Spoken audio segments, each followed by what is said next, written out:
What's happening, good people? Welcome to the channel. I'm Wes, aka Mr. Budget Watch, and in this one I'll be taking a look at the Cadisen C8185G. This was kindly provided to the channel and does not have to go back. You guys know that doesn't change a thing. You can find a link to this watch and Cadisen's official store in the description. So if you wasn't aware, the C8185 is a homage of the Rolex Day-Date, reference 228239, though the dial is not the same shade of blue, and of course is not made from white gold either.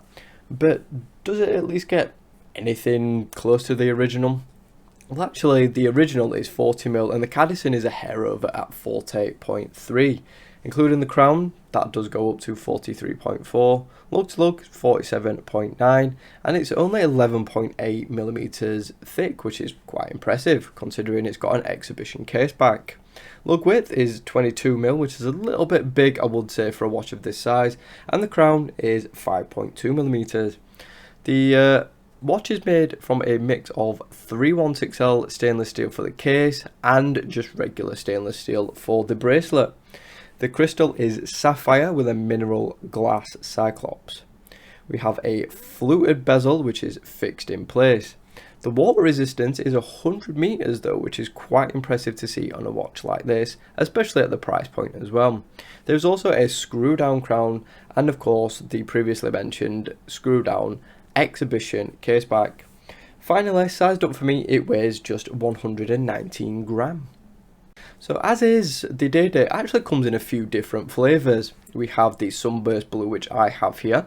We also have a Sunburst Black, a gold tone with a white dial, a steel with a faux meteorite dial, and a full gold tone variant. There's also a newer set of colours, which is an ice blue dial, a Sunburst Green, and a gold tone with green dial.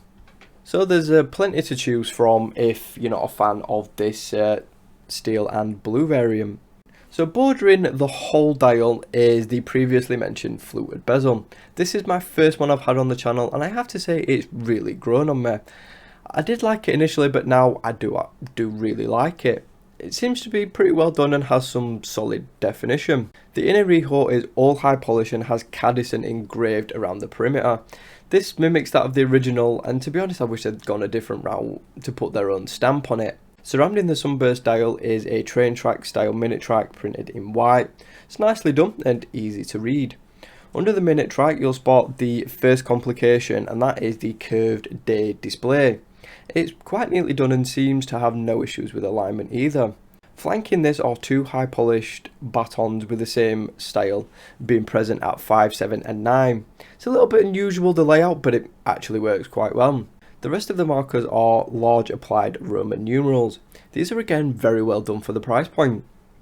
At the 3 is the date window, which is easy to read thanks to the cyclops, though you guys know how I feel about this, but in this case it actually works quite well as a day-date complication. So under the day complication you can spot the applied Cadisen logo and Cadisen automatic printed under that. Above the 6 it reads 1080M waterproof and 21 joules. The printing is solid and does pop off nicely against that blue dial. The dial though is actually pretty well done, though I would have preferred a hue similar to the original, though this one's quite nice. I just think the original has a little bit more of a deeper look to it and I do prefer that. Finally to the hands, and they are all high polished baton style. Nothing fancy, but again they're quite well done. The sides of the watch are pretty dull to be fair and are all high polished. Standard is not too bad. The screw down crown is again high polished and has a nicely done logo. It's a bit plain, but nothing really to complain about. The same can be said for the lugs too. Again, they're all high polish. The case back is exhibition style like mentioned earlier, and it's quite nicely done.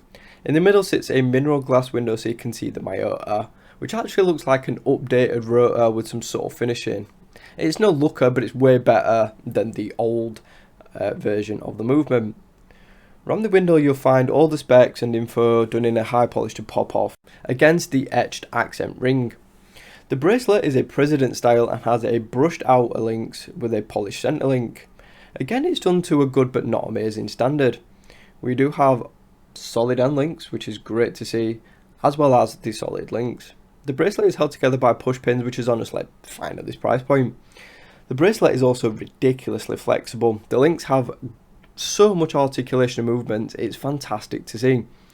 My only gripe is that the bracelet is missing half links to get a better fit, and of course the butterfly clasp, you know my opinions on those. There's nothing wrong with the clasp per se, it's just I'm not the biggest fan of them. On wrist, I actually got very lucky and got a perfect fit. The bracelet hugs so well thanks to the flex and really conforms to my wrist. I removed 6 links to get this to fit myself, so it might not fit you guys with the thickest of wrists, as the links are quite small. Of course, you could always opt for a third-party option. The size of the watch is nice too, it just about fits bang on my wrist size, and I don't get any overhang at all, and I think the diameter is very manageable for my wrist size. I think the slim profile does help here, as well as the case back. It's quite surprising as it's very thin and doesn't sit too high, so the watch hugs my wrist quite well. It's very light too thanks to the bracelet, and it's a very nice watch to wear on a daily basis. So powering the watch is the Miyota 8285, which is essentially just a variant of the 8215 with a different complication arrangement, so you get all the same specs.